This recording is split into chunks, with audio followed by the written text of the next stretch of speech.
الشيطان الرجيم بسم الله الرحمن الرحيم أياما معدودات فمن كان منكم مريضا أو على سفر فعدة من أيام أخر وعلى الذين يطيقونه فدية طعام مسكين فمن تطوع خيرا فهو خير له وأن تصوموا خير لكم إن كنتم تعلمون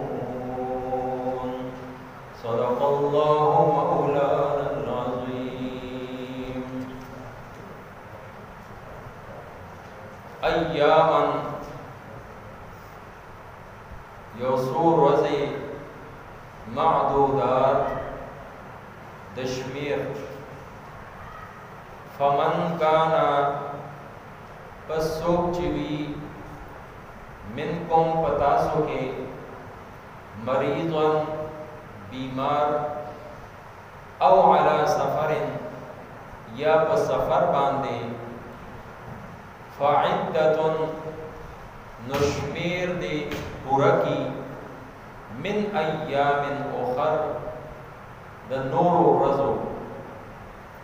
وعلى الذين او باغ خلقو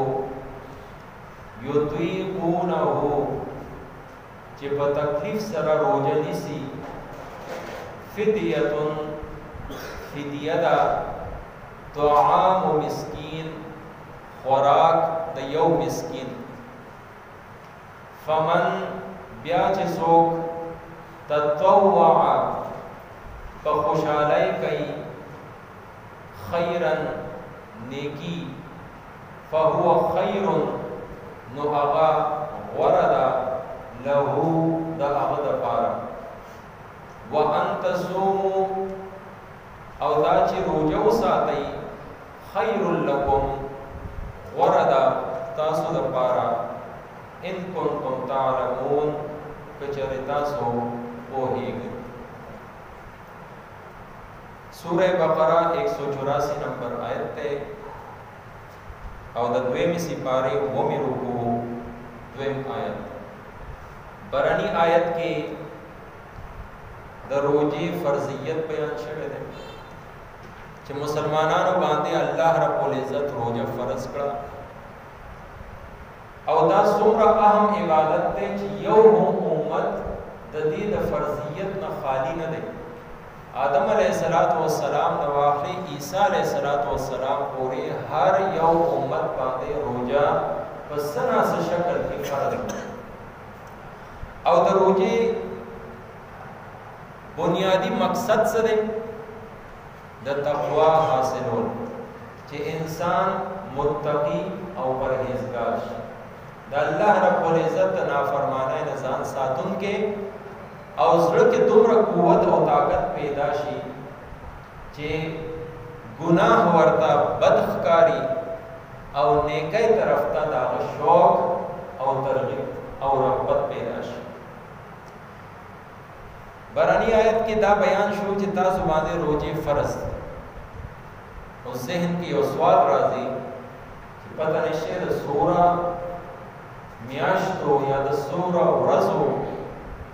یا د سوره وخت روزي فرض نو الله رب العزت په دې دوه ټکو سره انسان لا تسلی ورکړه حوصله یې ورکړه ایام معدودات دا یو سوره ده د شمیر یو سوره ده تاسو په ګوتو باندې هم شمیرل شي او دا زموږ د سترګو مشاهده ده څومره رمضان په موږ باندې تیر شو موږ یو هغه د روزه را روانه ده او بیا وایو چې روزه وکړه دا د خیر سره نن دویمه روزه مکمل شو نو الله تعالی وی ایام معدودات یو سوره زیاده شوه بل دا خبره یا ساتي چې کم کار هم جمع سره اجتماعیت سره هغه کې داسې برکت دي داسې سہولت دي داسې اسانتیاي چې انسان اړو کوي یو کس سفر نه راغلی کور ته راغلی ماسخوتن هغه د پاره ماسخوتن دا مونځ سم ګران یا بل مونځ دی خو اکه مونځ هغه جمع سره وکړي بلکې روزو کې دا تراویح شل رکعاته او 3 رکعاته وتر ورپسې وکړي هغه ته اړو بوج نه محسوس دا شانتي یو کس ځان روزه نیسي داغه د پاره هغه یو روزه څومره ګرانه چې د ټول کور والا روزه نه او داغه روزه هغه باندې هغه یو روزه نه پیری او چې دا هر چا روزه نو خو په اسانه سره تیر شي نو دا جمع کې اجتماعیت کې الله جل جلاله یو برکت خره ځکه حدیث شریف کې راځي ید الله علی الجماعه دا الله تعالی لاس دې په جماعت په جمع باندې په ډلې باندې کوم کار تاسو اجتماعیت سره کوئ هغه کې جوړي توړني هغه باندې د الله د امداد او د تایید لاس دینه بعد ذهن ته دار آله چې آیا دا روزه به هر یو کس نیسي دا څه هم کې دی چې یو کس روزه نه معذور شي دا غته لپاره څه حکم دی نو دویمه جمله کې الله رب العزت دا غي بارکه ارشاد فرمایي چې ها تاسو کې کوم یو کس مریض دی بیمار دی دا سه بیمار دی چې روزه کې خودو سره د هغه مرض کې سیواواله اضافه کیږي مرض زیاتیږي دا په بدن ته نقصان رسي او دا سه یو طبيب او ډاکټر چې هغه د روزي په اهمیت باندې خو پوهه بي دینه ډاکټر نه هغه ډاکټر چې هغه ته پته چې روزه څومره اهم عبادت ده دا الله د طرف نه په دې باندې څومره ثوابونه دي او په نکه خود باندې څومره دې باندې وعید او د پکړ خبره ده او دا الله تعالی څومره ناراضتیا ده په دې باندې هغه ډاکټر چې ورته وایي چې روزه منیسا نو بیا به روزه موقوف دا وخت کې به روزه ونیسي او علی سفر یا یو کس مسافر په سفر باندې تللی او سفر د وجه هغه ته تکلیف دی هغه روزه نشي نیسي الله تعالی وايي فعدة من ایام اخرى دا شمیره تاسو نور ورځو کې پورا کړئ 3 روزي ته نه پاتې شي دا شمیره چې دا روزي میاش ختم شي دا روزي میاش ختم شي بیا هغه نه پسته 3 روزي ونیسي قضا یې ونیسي خو هغه شمیره برابر کړئ هغه تاسو باندې فرض دي دا غیا قضا لازمان راوګرځي سفر ستوي چې انسان د خپل مقام نه د یو داسې ځای اراده او قصد وکړي چې هغه د دې ځای نه 48 میل یا 77.6 کیلومتر لري او د اراده التکې د 15 ورځو نه کمی ورځو التکې د هغه د پاتې کېدو او د ایثارې دو اراده نو دا کس چې څنګه د خپل کلی د حدود نه بهر شه نو د مسافر اوس د باندې موز هم کسر دی نیم بکای او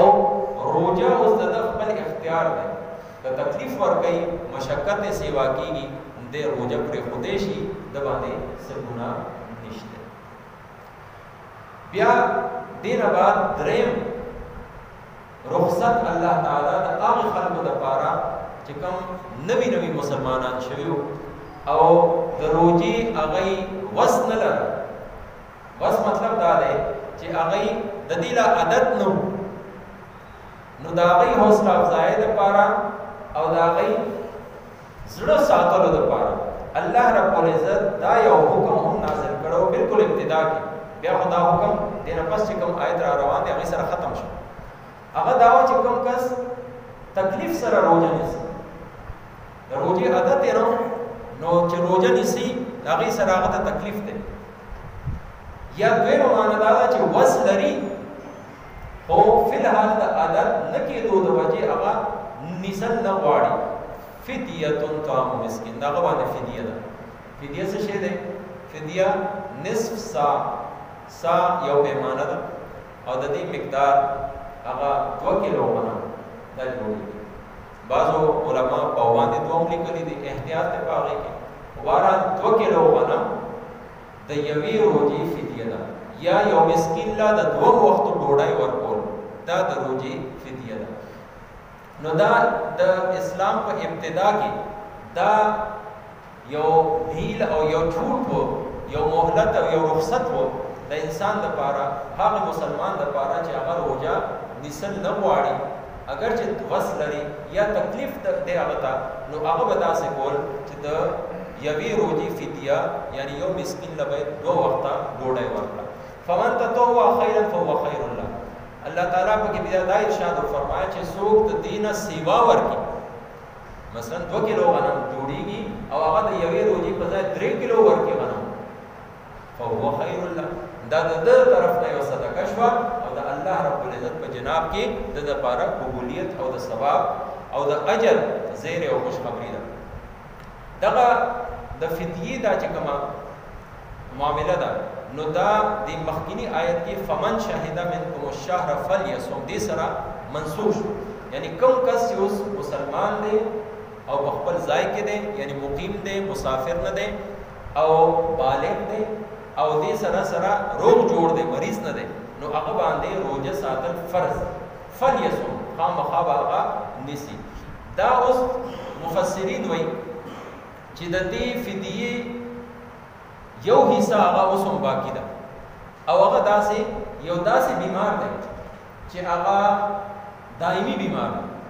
مستقل بیمار او روزه هغه له نقصان ورکړي او د هغه د ټیک کېدو بالکل څه چانسز نشته امید بالکل نشته نو داسې کس ته طرف نه هم فدیه ورکول شي یو دا شانتي شیخ فانی ورته ویل شي ډیر زیات ضعیف ډیر زیات بوډا دومره بوډا دی چې د روزي اډو برداشت نشي کولای هغه سره هغه ته تکلیف او بیماری او هلاکت ورته کېدې شي نو داسې کس لپاره هم فدیه ورکول شي روزه چې کله شروع شوه یکم رمضان اوس دینه بعد فدیه د ټولې میاشتې په یو ځای هم ورکول شي او د یوې روزي جدا جدا هم ورکول شي هغه مریض چې دا هغه د ټیک کېدو څه امید خو نه چې دی به ټیک شي او هغه لا 2 کاله 3 کاله 4 کاله فدیه ورکړې شو خو په 5 کاله ټیک شو نو اوس د دې لپاره حکم دا دی چې فدیه صدقه شو اوس به دی روزي نیسي دا د فدیه اوس خبرې وي وان تصوموا خير لكم ان كنتم تعلمون اخیری جملې کې الله رب العزت د روزي اهمیت بیان کړ وایي چې هغه تاسو پوهیږئ په دې باندې علم لرئ تاسو سره د روزي باره کې علم شته نو د روزي پرې خودو په ځای روزه نیسل تاسو لپاره ډیر زیات غوره دي او ډیر زیات بهتر دي و دې وجہ یو حدیث کې راځي چې یو کس جان بوجھ کر په قصد او په اراده د رمضان روزه پرې خدا هغه نه بعد کا هغه ټول عمر هم دا هغه روزه 19 دا هغه قضا په تور باندې کفاره په تور باندې دا هغه یوې روزه بدل نشي کېدای یعنی هغه قضا هو د سر نه لري شي او هغه یو روزه باندې چې کوم ثواب د رمضان د وجه الله تعالی ورکړي هغه ثواب نه پاتې الله تعالی دې مال او تاسو په قران او سنت باندې عمل کولو توفیق ورکړي ایام معدودات روزه د شمیر یو څو ورځې دي فمن کان منکم بس څوک چې وي تاسو کې مریضن بیمار او علی سفر یا په سفر باندې فعدة نشمیر دی پورا کی من ایام اخر د نورو رزنا وعلى الذين او با خلقو یطیقونه چې په تکلیف سره روزه نیسي فدیه دا طعام مسکین خوراک د یو مسکین فمن تطوع بیا څوک چې په خوشحالۍ کوي خیرا نیکی فهو خیر तो आगा वरदा लहू दा आगद पारा व अंतसु औ दा चिरुजो सातई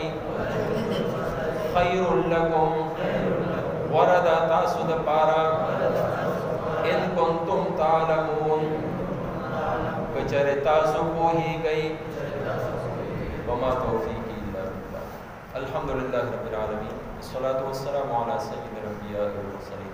अल्लाहुम्मा अस्tur औरातना व आमिन रवातना अल्लाहुम्मा हासिबना हिसाबन यसीरा तसहल या इलाही कुल्ल स्वाबित बिहुर्मति सय्यिदिल अबरार सहिल फल्लाहु खैरुल हाफिज़ व हुवा अरहमुर राहिमीन।